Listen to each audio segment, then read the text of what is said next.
Ya no hay problema. Después de haber escuchado Heridas de Amor del grupo peruano Corazón Serrano, les contamos que este jueves 22 de septiembre el mundo celebra el Día Mundial Sin Coche, una efeméride que pretende promover una conciencia ecológica de los ciudadanos del mundo, contribuyendo al cuidado de la salud de las personas y del medio ambiente. Ahora que está más cara la benzina, aproveche de usar otros medios de locomoción y caminar en distancias cortas. Su corazón se lo agradecerá. Ojalá pudiera dar unos 10.000 pasos diarios. Ahí Enrique lo tiene bien contado con su reloj. Sí. El Santoral Católico celebra hoy, entre otras vidas ejemplares, a San Mauricio y San Florencia. Comuníquese con ellos en el día de su santo y practique la amistad por WhatsApp, celular o personalmente. Nunca está de más practicar la amistad. Así Enrique. pues. ¿Cuántos amigos te encontraste en el sur? Porque yo creo que cuando tú llegas te se deben juntar ahí o la familia nomás. No, sí, sí, sí, sí. Bueno, aprovechando las fiestas patrias, me junté con amigos que eran amigos del colegio, me junté bueno, con familiares, así que estuvo bien entretenida mi vuelta al sur. Me tocó hasta nieve, Enrique, en Osorno. Ah, qué fantástico, ¿no? Yo estuve en Papúa, había días de sol, días nublados, pero en general la temperatura más alta que acá en Santiago y rico respirar un poco de oxígeno de vez en cuando, uno como que pierde la costumbre, digamos. Aquí con tanto smog, como tenía una sobrina que decía cuando llegaban de vuelta a Santiago y salía, abría la ventana y decía, ay, echaba de menos el smog cuando volvía de vuelta. A mí con lo que siempre me molesta cuando llego del sur es que vengo pasado a humo, porque ya como al final Ah, todavía hay harta chimenea encendida y bueno, entre el asado, uno que está al lado del fuego, queda pasado a humo y siempre que uno llega a Santiago o a la región de Valparaíso, lo primero que te dicen, hoy vienes pasado a sur. sí, bueno, es que en realidad, y un humo que se mezcla con un poquito de olor a cerveza también, ¿no es cierto? También, también. En la conversa. Mira, a lo mejor te comiste un corderito de esos que hacen en crudo en el sur, que los ponen así con Ah, abierto, lo dejan varias horas. no comí en esta oportunidad eso, pero sí comí cordero al palo. No sé que se da vuelta, lo dan Ah, vuelta, sí. sí, 2 horas dando vuelta y el asado, así que, Sí, yo en Coyhaique he comido ese cordero que hacen así en crudo y que lo han claro, dejado como varias horas. Entonces la carne está blandita y ya bastante desgrasado, muy rico. Bueno, estamos con novedades políticas como siempre, pero no son muy buenas. Eh, para mañana viernes está programada la tercera reunión de parlamentarios que esperan llegar a ciertos acuerdos básicos. Líneas rojas le estaban llamando hoy día en el diario en la centro derecha, para continuar el proceso constituyente.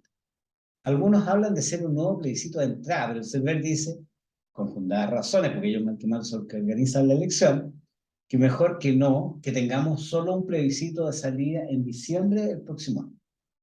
Por otro lado, el tema de los expertos genera suspicacia, porque por muy expertos que sean, todos tienen su corazoncito. Además, una constitución de esta época se supone que tiene que tener expertos no solamente en derecho constitucional, que es la redacción del texto y los conceptos generales de la constitución, sino que gente que sepa del medio ambiente, de tecnología digital, psicólogos sociales, eh, militares y policías también, ¿por qué no? Bueno, ¿qué opinas, Marcelo, de estas variables que están ahí en juego para poder avanzar en este proceso constitucional? bueno, todos sabíamos que en parte después del 4 de septiembre lo que se venía, si es que ganaba el rechazo, iba a ser un poco complejo porque los caminos que se abrían eran mucho mayores que los del apruebo. Digamos. O sea, el apruebo sabíamos que había normas transitorias, sabíamos que había que empezar a trabajar en la aplicación de la nueva constitución, pero en el caso del rechazo sabíamos que dentro, bueno, del rechazo de partida ya existían varias almas que la conversamos también en el programa pasado, pero además que dentro de de estos mismos sectores también hay distintas fórmulas y, y que eso, bueno, iba a generar una discusión. Ahora, lo que uno ve también es que ha vuelto un poco este espíritu pre-18 de octubre, donde sí se valora la conversación, sí se valora hacer política, Y creo que en ese sentido, bueno, a mí me parece bien que podamos hoy estar discutiendo y conversando respecto a qué fórmula es la mejor. Creo que hemos aprendido lecciones. Yo también lo conversaba, ¿te acuerdas? Tiempo atrás que yo era Mm, optimista en creer que el proceso se rechazaba, no es que partíamos de cero, sino que habían aprendizajes que no solamente la ciudadanía había aprendido, sino que también la clase política. Y bueno, obviamente el resultado tan holgado que hubo en este plebiscito también colaboró a que se reafirmara esa idea. Entonces, dicho eso, yo creo que, bueno, y también lo he comentado acá, me parece que es una buena idea hacer un plebiscito de entrada. ¿Por qué? Porque creo que es relevante que la ciudadanía también pueda definir de mejor forma cuál es el mecanismo que debería haber para tener cuidado, que yo creo que hay un equilibrio muy importante entre la legitimidad que tiene que tener el nuevo proceso y también la posibilidad de hacer un buen texto. O sea, podríamos tener un excelente texto, pero con un problema de legitimidad. Esa es mi preocupación. Así como al revés, podríamos tener que nos pasó ahora, en cierta forma, ¿no? Teníamos un nuevo proceso muy legitimado por la ciudadanía, pero que terminamos con un pésimo texto y que al final, bueno, terminamos rechazando. Entonces, creo que hay que sacar lecciones y esas lecciones, entre esas cosas, hay que avanzar hacia tener un texto que sea un buen texto y legitimado. Yo creo en ese sentido entonces que deberíamos tener un plebiscito de entrada. Ahora, ¿qué se pregunta en el plebiscito de entrada? Creo que es la pregunta también compleja que hay que resolver. ¿Hay que partir de la base de que la gente quiere la nueva constitución o hay que volver a preguntarle a la gente si quiere o no quiere una nueva constitución? Si uno ve las encuestas, bueno, uno ve que está muy parejo. Hay gente que te dice que en realidad se debería reformar la nueva, o sea, la constitución actual, y eso está rondando cerca del 48 por ahí, y la otra gente que dice que tiene que haber una nueva constitución. Entonces, también es muy complejo, porque imaginémonos que sale la nueva constitución por 52%, por ejemplo. Es un mm. proceso que va a estar muy complicado, va a estar muy poco legitimado. Entonces, ahí hay una cuestión que hay que resolver. Y bueno, el tema de los expertos, sin duda, yo creo que hay que meter expertos. También es una fórmula difícil, como dices tú, hoy, ¿qué se define como experto? ¿Qué te define a ti como experto más allá de tener las credenciales académicas, constitucionales? Porque también vimos en el proceso constituyente fracasado que tuvimos hace poco, que tuvimos expertos, tuvimos a tipos como Fernando Atria, que son expertos, Jaime Baza, que son expertos, pero sin embargo, como dices tú, al final su corazoncito o sus ideales más revolucionarios terminaron predominando por sobre la búsqueda de hacer una constitución que sea la casa para todos. Entonces ahí hay un desafío relevante, creo yo también. Sí, mira, a mí se me ocurre una cosa también distinta en términos de que la Comisión de Armonización, mal que mal, en la convención jugó un papel, digamos, que fue más bien formal, digamos, no entró al fondo, sino respetó los acuerdos y como que le dio una, ¿cómo hacen los correctores de estilo cuando se trata de una novela o un libro, digamos? Le dieron una redacción fluida, digamos. Pero a lo mejor podría haber una especie de comisión de armonización previa, o podríamos llamarle una comisión de compatibilización entre el texto actual y el texto propuesto, digamos, que fue rechazado. Ahora, hay dificultades técnicas, según el director del CERVEL, para hacer un plebiscito de entrada, porque tendría que hacerse ahora, luego, ahora ya, digamos, qué sé yo, en 2, 3 meses más, por el tema de preparar los, ¿cómo se llaman? Los locales de votación, las Pero, Enrique, preguntas. ahí, o sea, disculpa que te interrumpa, Sí. pero ¿cuál crees tú que es el apuro? O sea, ¿por qué crees que es tan relevante? Porque o sea, si te pregunto, quizás tú me dices, no, en realidad yo no lo encuentro no es tan relevante hacerlo tan apurado. Porque a mí, con los aprendizajes que uno ve, es que no deberíamos preocuparnos tanto por la plata, ni o sea, no digo que hay que Ah, despilfarrar, pero no hay que preocuparnos tanto por la plata ni por los tiempos, porque al final el anterior lo hicimos rápido y salió mal. Entonces, Sí, no sí, sé sí. cómo lo ves tú ahí. Sí, yo creo que tienes mucha razón. Ahora, el tema es más que si, por ejemplo, tú dilataras, ok, sin prisa y sin apuro, que sigan conversando, sigan conversando. De repente se va, ¿cómo se llama?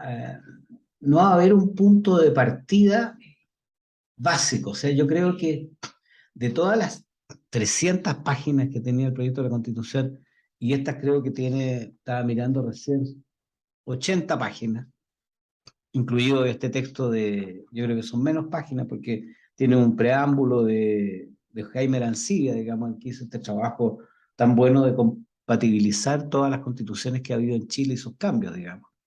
Eh, claro, yo creo que hay que buscar, digamos, es como la construcción de un edificio. O sea, tú puedes hacer un edificio de 20, de 30, de 10 pisos, pero lo primero, lo más fundamental son las fundaciones.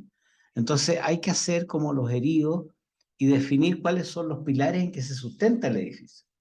Entonces yo ahí estoy en el asunto de las líneas rojas o de los bordes o como le han llamado, en términos de llegar a ciertos acuerdos básicos y después entrar al detalle.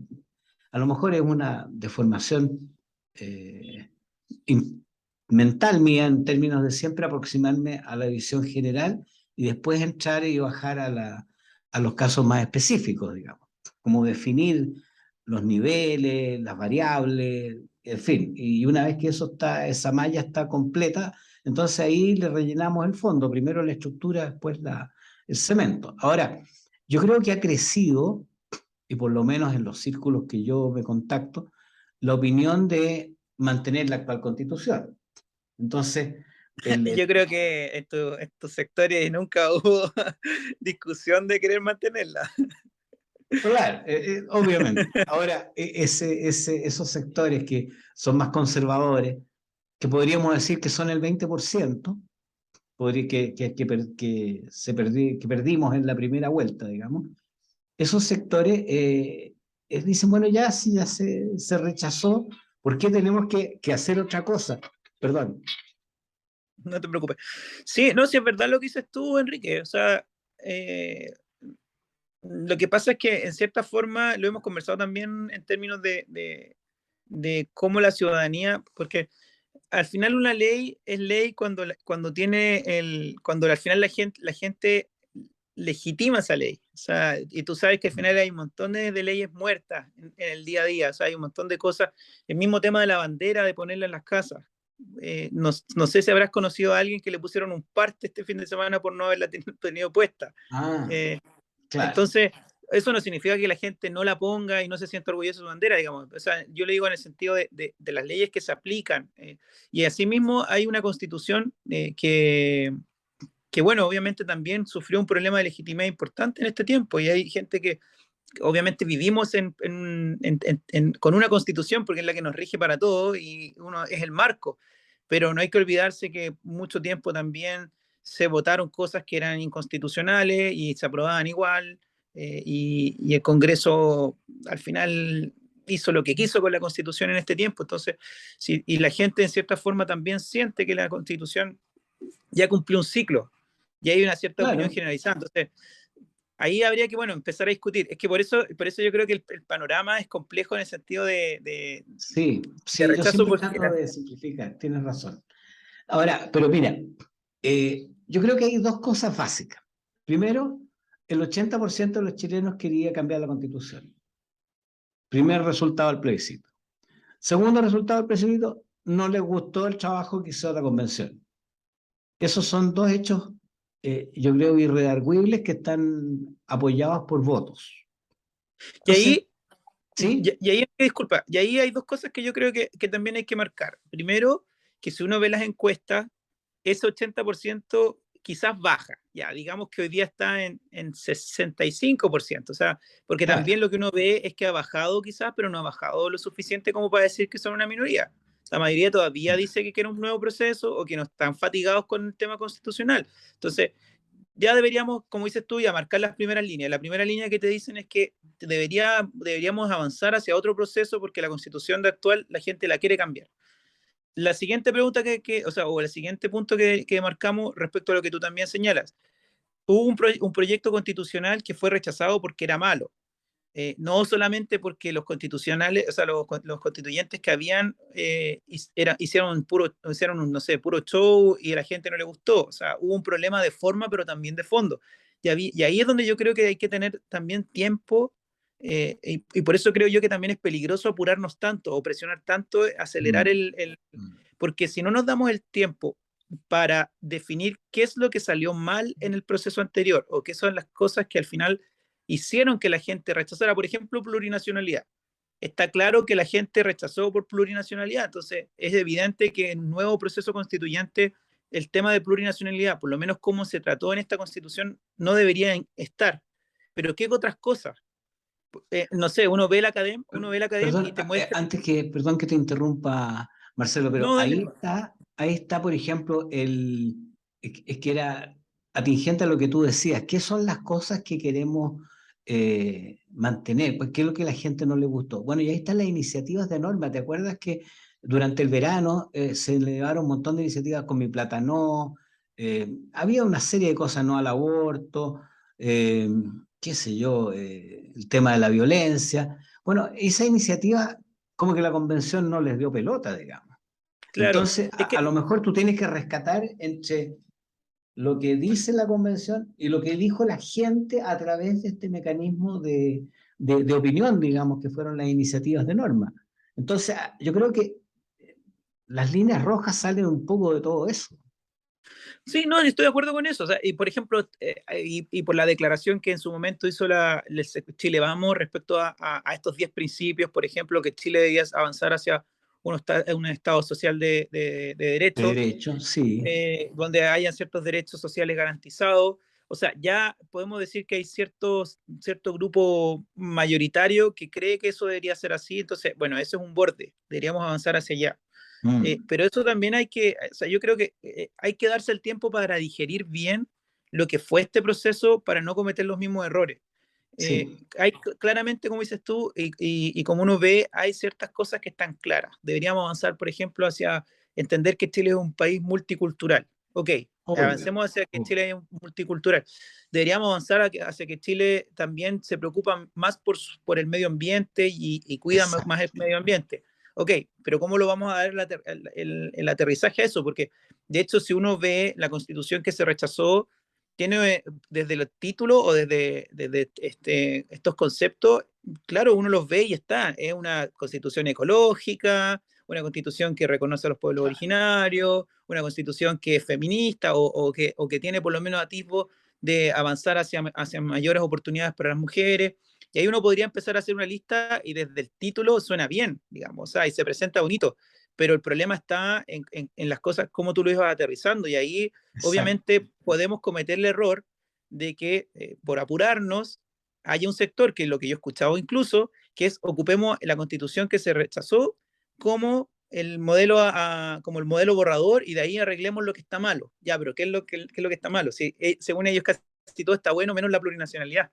¿Me entiendes? Entonces, ahí creo que hay un riesgo. Yo creo que por eso no hay que apurar. Yo creo que hay que tomarse el tiempo para digerir y si eso significa un plebiscito de entrada para ver cuál es el mejor mecanismo. O incluso, como dices tú, tratar de incorporar mejores mecanismos de participación como estas iniciativas populares o como otro tipo de instrumentos, incluso plebiscito, donde la gente pueda plantear cuáles son los temas que deberían ser centrales en la nueva constitución, deberían ser, digamos, pero si no vamos a seguir cometiendo los mismos errores. Oye, fíjate que a lo mejor tú has dado en el clavo, pero certeramente, porque resulta que, ¿por qué el Congreso no utiliza eh, como datos de entrada, digamos, para la discusión, abrir una cosa como lo hizo la convención, el Congreso, abrir y decir, a ver, ¿cuál cree usted que son los bordes? Y que la gente comience a mandar su información, porque a lo mejor no es necesario hacer un plebiscito, porque finalmente el plebiscito te pone frente a dos entradas y esto es un problema más complejo que decir sí o no, digamos. Entonces, a lo mejor si tú abres como Congreso la opinión a las personas, mire, y resulta que se notan mayorías claras de opiniones, bueno, el que no opina pierde, digamos, porque en realidad en esta cosa, si tú quieres que las cosas se hagan, tienes que participar, no te puedes quedar sentado en un banco, digamos. Entonces, a lo mejor, como tú dices, por ejemplo, el tema del medio ambiente. Una cosa muy distinta es proteger al medio ambiente, hablar de los derechos de la naturaleza.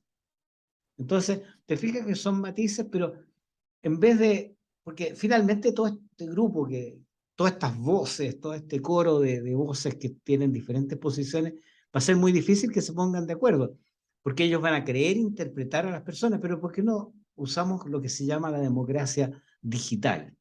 Una Por ejemplo, democracia directa, digamos, en términos de que la gente le diga al Congreso, mire, estos son los bordes, y los bordes se tomen de acuerdo a lo que la gente opina y lo manifiesta a través de las redes sociales. acuérdate incluso que esto tampoco es algo nuevo, o sea, en Chile, digamos, porque acuérdate que en su momento municipalidades, cuando estuvo todo este tema del estallido social, municipalidades principalmente de izquierda, pero también algunas de derecha, hicieron plebiscitos locales para ver si la gente quería una nueva constitución y un poco cómo quería hacerlo. Hicieron como Claro. un primer plebiscito de entrada, Exacto. Un y eso se preplebiscito, digamos que. claro, y eso se podría replicar con temática, o sea, creo yo que se podrían replicar con temática, cosa que la gente también vaya afinando sus preferencias. Si yo creo que esta constitución o este proceso constitucional fallido nos deja lecciones, yo creo que la gente hoy tiene mayor conocimiento respecto a para qué sirve una constitución, bueno, de partida, qué es una constitución y para qué sirve y cuáles son los alcances. O sea, un catálogo de derechos al final no son suficientes y eso quedó clarísimo con el rechazo de esta constitución. Cuando, por ejemplo, te dicen que, no sé, tienes derecho al agua, pero al final no tienes ningún tipo de propiedad, como pasaba con los agricultores. Entonces, claro, uno puede tener las mejores intenciones, pero el tema es cómo lo llamo a la práctica.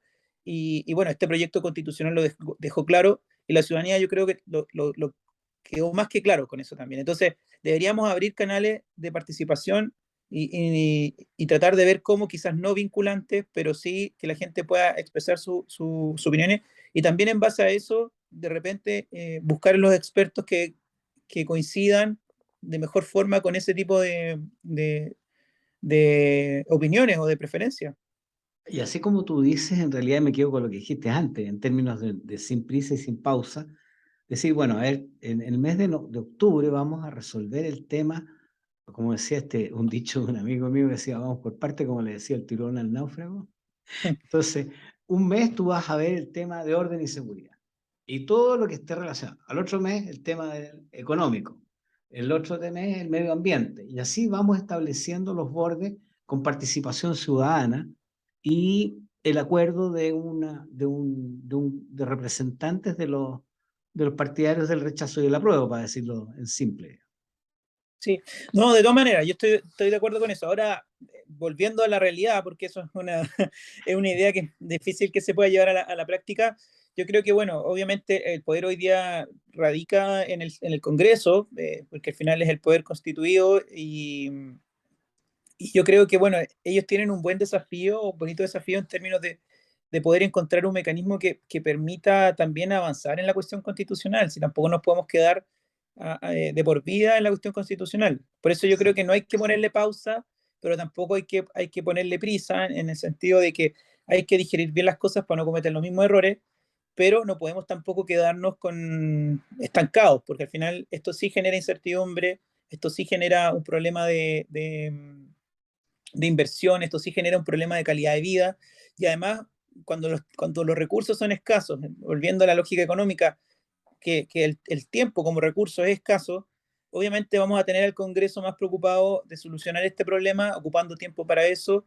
y no de las problemáticas que también tiene la ciudadanía en el día a día, como el tema de la delincuencia y la seguridad y obviamente lo mismo económico. Entonces, creo que hay que avanzar, tratar de avanzar bien y bueno, ahí la tarea está en el Congreso. Me parece que el tema de expertos sin duda es relevante. Incorporar a los independientes de alguna fórmula, pero no de la manera que se hizo antes, también es importante. Y lo mismo pasa con los pueblos indígenas o pueblos originarios que quieran participar. buscar mecanismos, pero no de la misma forma. O sea, creo que todas estas cosas hay que ir digiriéndolas y aprendiendo.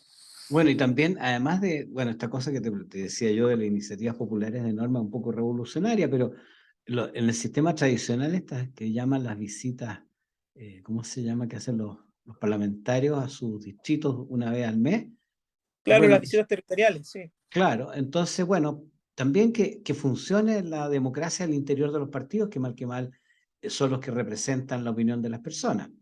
Y bueno, ahí hay nuevos movimientos que los amarillos está tomando mucha fuerza. Oye, a propósito de economía, lo que tú decías, hoy día no, la tercera, en portada indicaba que tenemos la tercera inflación después de Venezuela y Argentina en Sudamérica. O sea, si bien le está pegando a todo el mundo, la cosa económica parece que aquí está más fuerte. Sí, claro, es que al final todavía estamos viendo los efectos de los retiros, los efectos del IFE. O sea, nosotros si no estuviésemos con IFE y con retiro, escuchaba un economista que hablaba de que nosotros deberíamos estar cerca del 5% de inflación y no del 11% que estamos ahora. O sea, estas cosas han generado sin duda efectos y por ahora vamos a seguir en eso. El otro año vamos a tener un año bien complejo, como lo hemos conversado en otros programas también. Entonces, bueno, por eso es importante que en cierta forma, post 4 de septiembre, hayamos recuperado un poco el Chile previo al 18 de octubre, donde había más sensatez y había cierta lógica también de política y no solamente de tratar a través de medidas populistas, tratar de ganar y de generar réditos políticos. Así que yo por lo menos estoy esperanzado en que Chile pueda reconducirse. Con este gobierno está difícil, la verdad, pero yo creo que por lo menos desde el Poder Legislativo parece haber mayor sensatez y ha vuelto un poco esa cordura que se había perdido por tanto tiempo.